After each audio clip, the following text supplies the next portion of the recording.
ჟენევის მოლაპარაკებების 29 რაუნდთან დაკავშირებით საქართველოს საგარეო საქმეთა სამინისტრო განმარტებებს აკეთებს.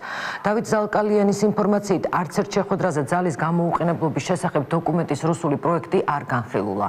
საგარეო საქმეთა მინისტრის მოადგილის თქმით, ჟენევაში ქართულმა მხარემ უკმაყოფილება გამოხატა იმის გამო, რომ რუსეთი არ იღებს სამართლებრივ ვალდებულებას საქართველოს მიმართ ძალის გამოუყენებლობის შესახებ და არასრულებს 2008 წელს გაფორმებულ ხელშეკრულებას ცეცხლის შეწყვეტის შესახებ.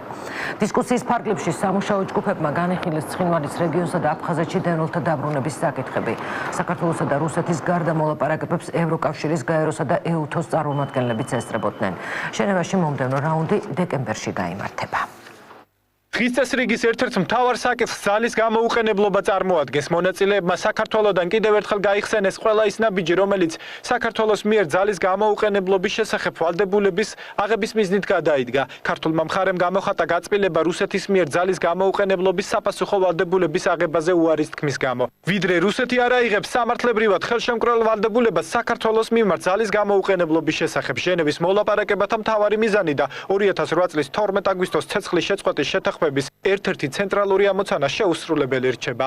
პროცესისთვის ბიძგის მიცემის მიზნით საქართველოს დელეგაციამ კვლავ გამოხატა მზაობა კონსტრუქციულად ჩაერთოს ძალის გამოუყენებლობის შესახებ ჟენევის მოლაპარაკებათა მონაწილეების განცხადების პროექტზე მუშაობის პროცესში და მოუწოდა თანათავმჯდომარეებს განაახლონ პროცესი მოლაპარაკებათა მომდევნო 20-ე რაუნდზე. რუსეთისთვის ეს რასაკვირველია პოლიტიკურად არ არის მოხერხებული. იმდენად რამდენადაც მისი მიზანია საერთაშორისო ასპარეზზე გამოიყვანოს ოკუპირებული ტერიტორიები, როგორც დამოუკიდებელი სუბიექტები.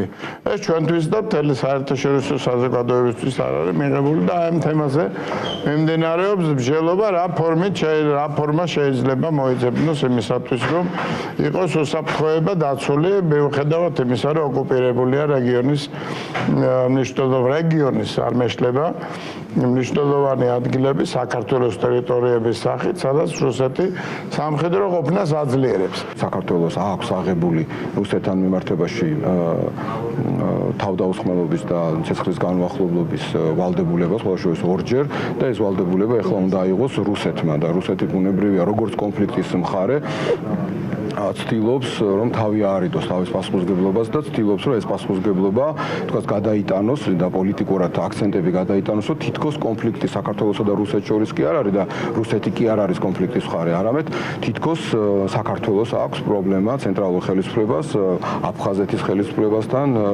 მარიონეტულთან.